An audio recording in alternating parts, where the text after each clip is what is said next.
Trina Plamondon, founder of Carpa Vino. I'm a wine consultant, importer, and proud Gen X founder.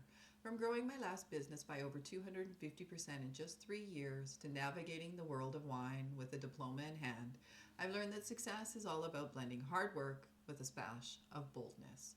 Today we're going to talk about your personal wine style, and I created this channel for the curious wine drinkers who don't want to lecture or listen to fancy wine words. They want to get wine by getting to know their own taste. Around here, we skip the snobbery and start with what you like. Because wine isn't about impressing anyone, it's about discovering your personal style and have fun while you're doing it. So let's pop the cork on that. I'll uncork some stories, share some insights, and demystify the world of wine. Let's start first with talking a little bit about me and my wine journey. So as we all start somewhere in our wine journey that makes us wine curious, mine started with Baby Duck, and many of you in Canada may resonate with that. It was bubbly, it was sweet, it was very much like pop. I soon moved on to German whites, and I really loved German whites. I served them very cold. They were sweet. I loved Peace Porter. I loved Lorch. I had no idea what those names meant. I had no idea what kind of wine I was drinking. I had no idea that white wines had different grapes. I didn't know anything about wine. And I knew that I liked those, but if I was to try and buy something else, I would go to the liquor store, I would walk down the aisles, and I would be intimidated. There was so many choices, so many words I didn't understand, so many countries, so many regions. Is that a grape? Is that a region? Is that a variety?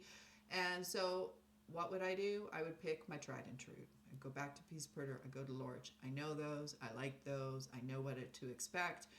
They were made in large quantities with a consistency, so I knew that when I opened a bottle of that, I was going to get what I was looking for. As I got older, my friends started moving to red wine, but I thought it was disgusting. It was room temperature, first of all. It tasted like vinegar, and I thought, like, what the heck? And I really did feel like I was missing out on something, because the way they oohed and awed about this and that, and this one's so delicious, and this one has chocolate, and this one has blackberry, I didn't get it. I thought, this just tastes like vinegar. Like, I'll cook with it, but I don't want to drink it. Combined with that, I remember going to a restaurant, and I remember my friends thinking, hey, like, we'd like some wine, and we're all chatting about it at the table, and let's have some wine. And everyone kind of looks around, and they're like, well, who wants to order wine? And they're not saying that out loud, but they're kind of looking around to see who they can, like, tap on the shoulder to order the wine. Often it was me who got tapped on the shoulder. I don't know why, because I knew nothing about wine, but maybe because I was the one who boldly, with confidence and no wisdom or understanding, would say, okay, sure. Mostly I just didn't want to seem ignorant about wine, and if they asked me, it must be because everyone knows it. Spoiler alert, I didn't realize that they had just as little knowledge about wine as I did. I would fumble around in the menu and have no idea. I was like white with like chicken and fish, and red with like steak and heavier meals. That's about all I knew. The only question I usually would ask the group would be like, oh, like, would you prefer red or white? And do you know what you're having with your meal? It sounded like I knew what I was talking about, but I really didn't. I would pick something randomly and hope to hell that everyone liked it at the table. Either they were too polite to say that they didn't, but often they would say, yeah, that's really good. I really enjoyed that. And that gave me a little bit of confidence. But it was confidence without wisdom. And so I really wanted to know about wine. I wanted to be able to walk into a liquor store, and if there's that many different kinds of wines on the shelves, in the bottles, they can't all taste the same, because they wouldn't make that many different kinds. It was only logical to me. And so I started my wine journey. I began with a level 1 with what's called Wine Spirits Education Trust. And now I've made it all the way to my diploma and just waiting for one more mark. And so I call myself a Dip Wesset, because I'm really hoping that the last mark comes in and I have passed. But what that taught me was that gave me not only the confidence to be able to order wine, it gave me the knowledge and the wisdom to be able to understand wine in a different way. And it also gave me the skills to be able to apply that knowledge in a way that I can teach others. So I take my strange blend of teaching in the disability sector for over 30 years and my ability to make things simple, my project management certification, which I applied to my wine learning, and now my diploma in wine and my deep education in that. And so I have taken this, I have taken food pairing, I have taken champagne training, and I want to share that magic with everyone in the world. And today we're going to learn what I think is really the most important step. It isn't about how to taste wine, it isn't about understanding the regions. The first thing you have to understand when you're learning about wine is your personal wine style. And that influences your ability to be able to choose wines that will work with your palate. So do you ever wonder why some wines instantly speak to you while others fall flat? The secret lies in your unique palate. Just by understanding a few simple taste preferences, like your go-to morning drink, I can unlock the wines you truly love. And I'm really excited about it, and I'm excited to share it with you. It'll only take a few minutes, and together we will pinpoint your personal wine style. We will make it effortless for you to select your next bottle with confidence. And for those of you who are interested in following along, if you check the links down below, you will find a link to Secret Wine Friends. And that's my free PDF for you to be able to follow along. I will go through a series of grapes in this, what is considered like level 1 or volume 1. I'll take you through your personal wine style. I'll teach you about like climate and how all the environmental things impact wine and the winemaking to get to the final style. Along the way, you'll be able to apply that with your personal wine profile, and you'll be thinking about that each time. And then when you go to the liquor store, or you're buying wine, or you're ordering wine, you'll have a better sense of what you like. And even if you don't know all the names or all the regions or anything like that, you'll be able to talk with confidence to the wine steward or the server or the liquor store clerk about what your preferences are, and they will guide you to what you like. It'll also open up your wine world, and if you're kind of been running in one lane and you feel like you're always drinking only the same kind of wine, you only drink Chardonnay from one particular producer, or you only drink Malbec from a certain producer, this will allow you to be able to expand that so you can try some different wines and have some fun. So, are you ready to discover some wines that are perfectly suited to your taste? Let's get started. Understanding science behind taste and smell can help you identify your personal preference, and it really is the key to understanding the wines that you'll love. Here's a really easy explanation. So on your tongue, you know that you have taste receptors, and you know that you have receptors in your nose for smell. So while your tongue detects basic tastes like sweet, sour, salty, bitter, and umami is just like soy and mushroom, it's your sense of smell that captures the complex aromas in wine. When you sip wine, aromatic compounds travel through your nasal cavity through the back of your mouth. This combination of taste and smell creates the full flavor experience of wine, kind of like the difference between 1D and 3D. It kind of gives you that whole experience. Your individual taste and smell receptors influence how you perceive different wines. For example, if you enjoy the bitterness of black coffee in the morning, you might appreciate the tannic structure of a bold Cabernet Sauvignon. Understanding your preferences in selecting wines that align with your palate means that you understand your personal style. And smell is so closely linked to memory and emotion. A particular wine aroma might evoke a cherished memory, enhancing your enjoyment. However, if you think of the other side of the coin, it can also be the opposite. And so, for example, I have a friend who's celiac, and I suspect strongly that the idea of drinking a champagne that has that really strong bready smell to it or aroma to it and taste, his body's immediately just going to be off-put by it because his body's going to say that's danger, that's bread, celiac, going to make you sick. Another really great example is I have a family member who really is allergic to green peppers, and there are wines that have in their profile, they have a green pepper-like note in them. And while we may not be able to identify them with our tongues right away or our taste receptors, I always say it's a muscle that you need to train, and it doesn't just come like you just aren't a super taster is what some people are referred to. But her body knows, and maybe when she tastes it, she's immediately off-put by that because her body's saying danger.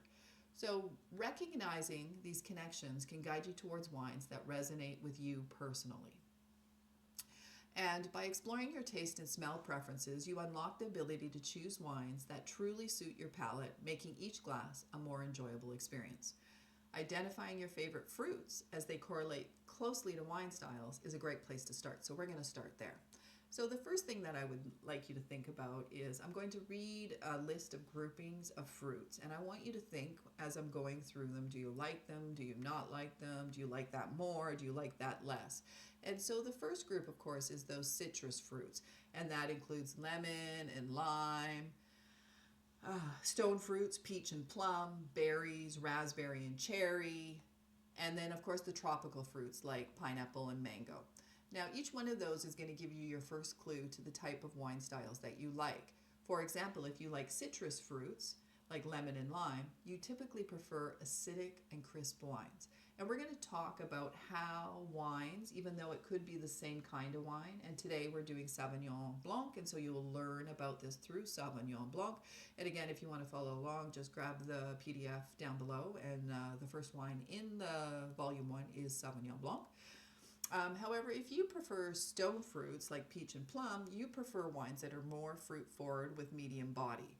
Berries usually point to bright, balanced wines with gentle acidity, and tropical fruits like pineapple and mango means that you usually typically like sweeter, fuller bodied wines. And if you think about your palate, do you like things that are more sour or do you like things that are more sweet? That will help guide you when you're discovering your personal wine style. Now, you take that understanding and you have to understand first about what makes grapes, the process really behind grape ripening. Grapes, just like other fruits, need enough heat and sunshine to ripen. If there's enough sunlight and heat, the level of acid drops and the sugar increases. And sunlight is like a fuel for grapevines. It powers, back to science, photosynthesis, and the process where vines turn sunlight, water, and carbon dioxide into an energy that the plant can use, specifically into sugar stored in the grapes. The more sun, the more photosynthesis, and therefore the more sugar, which means that wines that come from a warmer climate tend to be sweeter, and those from a cooler climate seem to be more acidic. So the first wine we're going to start about understanding a little bit is Sauvignon Blanc, and Sauvignon Blanc is a white wine. It is the name of the grape, and it is one of 7 noble grapes. And 7 noble grapes is kind of like the first set of grapes that everyone identifies, and that's a simple way to do it. There are 7 noble grapes, and the first one we're going to talk about today is Sauvignon Blanc. The thing that I love about Sauvignon Blanc is that I really thought I hated all Sauvignon Blancs. The first time I tried one, here in Canada, we always had a lot of Sauvignon Blanc from New Zealand. We didn't have a lot of choices from anywhere else. And I'll be honest, when I first started drinking wine, I didn't realize that you could get the same sort of wine from different countries. And so I typically would just avoid Sauvignon Blanc because to me it just didn't taste right. And so people often talk about this herbaceousness, and all that means is like fresh cut grass. It means like asparagus stalks is what I would say, and it just didn't jive with me. It's really high acid, it can be crisp, it's zesty, they tend to be sharp and citrusy and grassy with a bright acidity and lower alcohol. So, based on what I told you before, do you think that that would be more of a cool climate wine, or would that be a warm climate wine? Da-na-na-na, correct. Cool climate, because not as much sun, which means that the acid is higher, sugar is lower, and therefore lower alcohol. Now, what you might not know is that there are 2 wines from France that you might have heard of, and you might have assumed that that was the grape or the variety as they refer to it. And the first is Sancerre. And so Sancerre is actually a Sauvignon Blanc. It's from Loire Valley in France.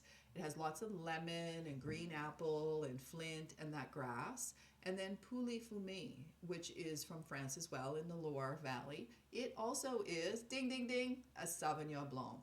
It has citrus and smoke and mineral, typically from Marlborough in New Zealand, especially the Araucaria Valley.